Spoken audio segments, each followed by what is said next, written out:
Hi, this is Ashok Rahman, a Google Merchant Center fixing expert. Today I show you how to share your super admin to another your mail. Go to XSN service. You should have business manager access also to give super admin.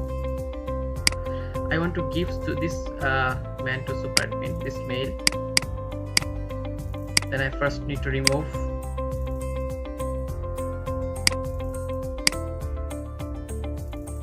Then go to business manager and add this mail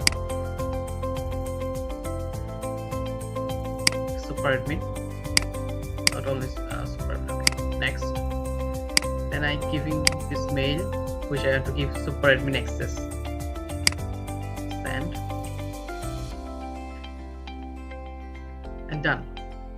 This mail has already super admin. When a client accept it, then it will be status active. Okay, so thank you so much for watching.